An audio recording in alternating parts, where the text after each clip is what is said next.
સાહેબ તાંબુ પિત્તલ લોખંડ વધારે છે, સોનું ઓછું છે. હલકા માણસો પાનના ગલ્લા ઉપર જ્યાં ત્યાં ભેગા થઈ જશે, પણ સારા માણસો ભેગા નથી થતા. અને એ આપણે બધાએ કરવું પડશે. સોનું સૂદે 1.5-2 લાખ લોકોને એમના ઘર સુધી પહોંચાડ્યા. ન નાત જોઈ, ન જાત જોઈ, ન ધર્મ જોયો, ન સંપ્રદાય જોયો, ન હિન્દુ જોયો, ન મુસલમાન જોયો. એને માણસ જોયો. આ ચીજો આપણે પાયામાં નહીં આવે ને સાહેબ, ત્યાં સુધી આપણી ઉમ્મીદ, ભગવાન કહે છે કે આ સાલો ભિખારી છે. ઉમ્મીદ એની પૂરી થાય છે કે જેની ઉમ્મીદ ઘણા બધા લોકોની ઉમ્મીદો સાથે જોડાયેલી હોય છે. ઉમ્મીદ એની પૂરી થાય છે કે જેની ઉમ્મીદમાં પણ એ ઉમ્મીદો છે કે સર્વ સંતુ આપણામાં છે ને બધાનું કલ્યાણ થાય, સમગ્ર વિશ્વનું કલ્યાણ થાય. એક હિન્દુ ધર્મ જ એવો છે કે જે એમ કહે કે બધા જ ધર્મો સાચા છે. એના પાછળની પોઝિટિવનેસ છે કે બધું સારું. જેને હું આજ સુરત આવું, હું પાછળથી અડાજણથી બી આવું, ગોલ્ડન બ્રિજથી બી આવું, આ બાજુથી બી આવું, હેલિકોપ્ટર પૈસા હોય તો ઉડી નહીં આવું, અને પનો ના પહોંચે ઠૂચું આવું અઠવાડિયે. સુરત જવાનું છે. ઉમ્મીદ પૂરી કરતા પહેલા જે પાયાની વાત છે કે હું કેમ મનુષ્ય બન્યો, આજ મા બાપ કેમ, આજ પત્ની કેમ, આજ પતિ કેમ, આ સવાલો સાલા આપણને થતા નથી. સવાલો થતા નથી એટલે એના જવાબો મળતા નથી, અને જવાબો મળતા નથી એટલે બસ મેગી 2 મિનિટ, પૈસા પૈસા પૈસા ને સેક્સ.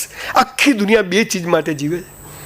અને મહત્વની વાત એ છે, 5000 પુસ્તકો વાંચ્યા પછી મને એટલી ખબર પડી કે સાલો પૈસો અને સેક્સ એ બાય પ્રોડક્ટ છે, મેઇન પ્રોડક્ટ છે જ નહીં. હા, એવું છે. એવા મોટિવેશનલ સ્પીકરો આવશે તમારે ત્યાં.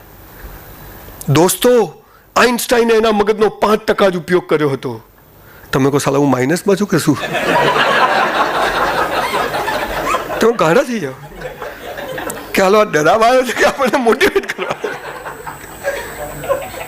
પિસ્તોલ છીએ, પિસ્તોલ બોસ. આપણે મનુષ્ય જન્મ મળવો, ભારતમાં જન્મ મળવો, અને નાક, આંખ, કાન બધા સ્પેરપાર્ટ ઓકે હોય ને બોસ, લોટરી છે.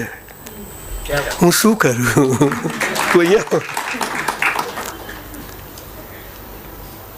અદ્ભુત છે. પણ બાલ મંદિરથી માંડી અને દરેક ધર્મો માણસને તું પાપી છે, કર્મ ભોગવે છે, હવે આમ નહીં કરે તો પછી ત્યાં આમ થશે, આમ કરીને ડરાઈને પથારી ફેરવી નાખી. સિગરેટ પીવાની નહીં, પણ પીવી તો રોડ પર ઉભા રહીને પીવાની.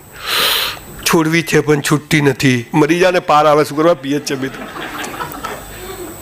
આ પાવર મને ઈશ્વરે એક હિન્દુ ધર્મ બી એ જ કહે છે, નિર્ગુણ નિરાકાર, જેનો કોઈ રંગ રૂપ આકાર. ઇસ્લામ બી એ જ કહે, દરેક ધર્મ એ જ કહે. બધાનો ઓક્સિજન એક જ છે, બધાનું ગુરુત્વાકર્ષણ એક જ લાગુ પડે, બધા મોબાઈલ વાપરે તરંગો એક જેવા જ જાય, કોઈ જુદા ના જાય. લોહી બી જોવે નહીં કે કોનું છે. તો આ બધી બબાલો શાની છે? અને એના કારણે માણસ આગળ વધી શકતો નથી. અને ઉમ્મીદ હવે પાછા 2022 આવશે કે ઉમ્મીદ 2022 એટલે પછી શું? વોન્ટ ટુ એન્જોય 2021 અને એન્જોય કર્યું છે સાહેબ 2020. હું તો નરેન્દ્રભાઈને કહેવાનો છું કે દર વર્ષે 15 દિવસ લોકડાઉન આપજો સાહેબ. લોકો પરિવાર સાથે રહેતા તો જીવશે કમસે કમ. કરવાની જરૂર, દિવાળીના વેકેશનની જરૂર નથી.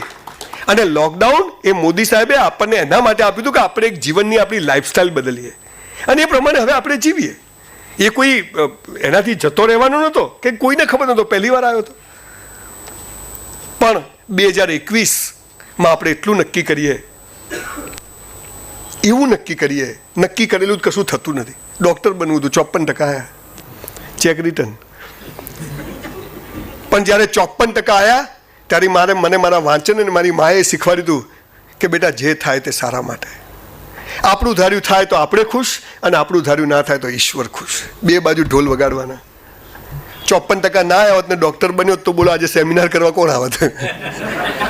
ભગવાનને ખબર હતી કે આ નોટને 1500 સેમિનાર કરાવવાના છે, માટે 54% આપો, આને ડૉક્ટર બનાવાય નહીં.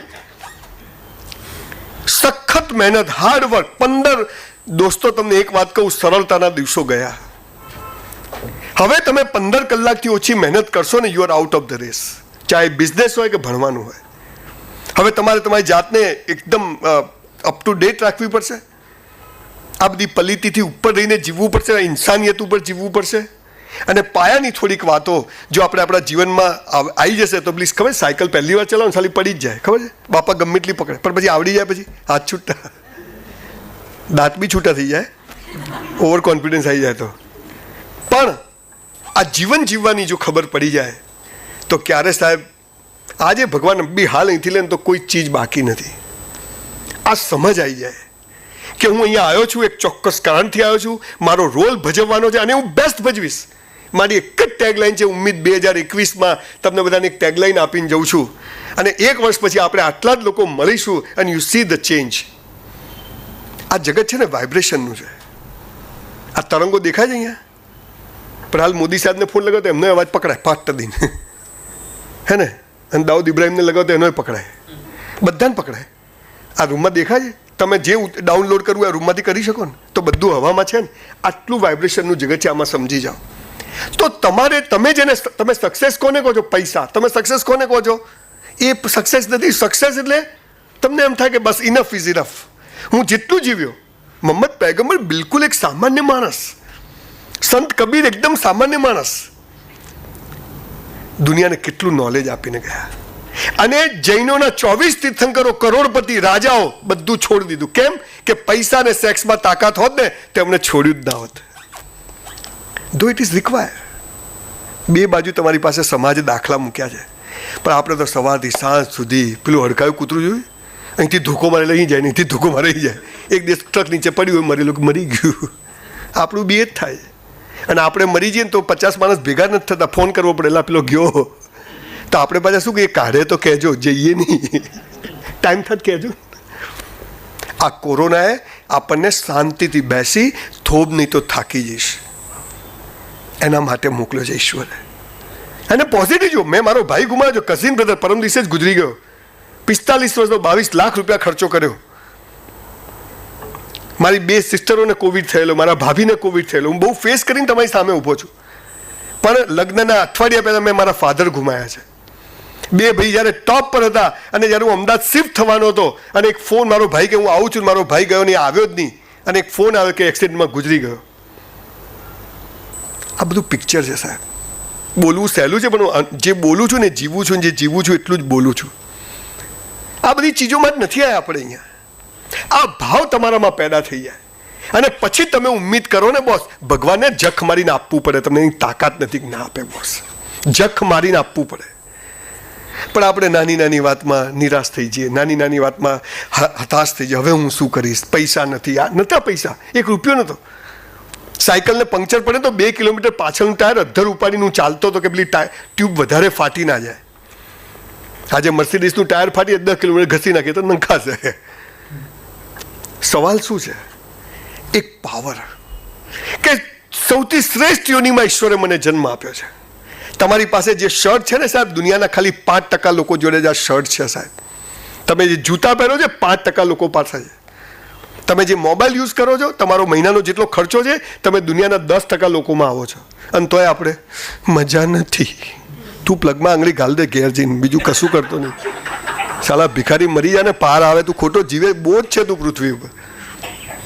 એક ભાઈ આયા હમણાં અમદાવાદમાં મારી ઓફિસ, સંજયભાઈ તમે બધું સારું સારું બોલો છો, ભગવાને તમને કેટલું આલ્યું છે. મેં તાર શું છે? મને કે 5 લાખ રૂપિયા. મેં એક કિડની વેચી મારે? ના, એ તો નહીં. તમને સાલા એફડી છે અંદર 10 લાખની વેચી માર, એક હાથ વેચી માર, 3 લાખ આમ ફરવાનું. ઈશ્વરે સાલી 10 કરોડનું બોડી આપ્યું છે અને આપણે રોજ સવારે પાન, મસાલા, ગુટકા, દારૂ, નોનવેજ. હું કોઈનો વિરોધી નથી, છાણો જ પીવું જોઈએ, ખાવું જોઈએ, પણ જિંદગીનો અસલી નશો નથી ચડતો ને એટલે સાલા ડુપ્લિકેટ નશા કરવા. આપણે અસલી નશો ચડાવો કે જીવન બહુ મસ્ત છે. અને એ ક્યારે શરૂ થશે?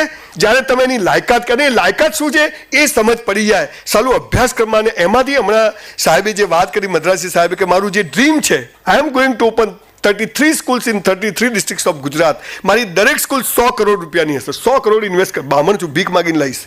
નહીં તો ચેમ્બરવાળાને કહીશ હાલો થોડા. હાલ તો આ પાડશે ને બધા, હવે થોડી ના પાડે. કે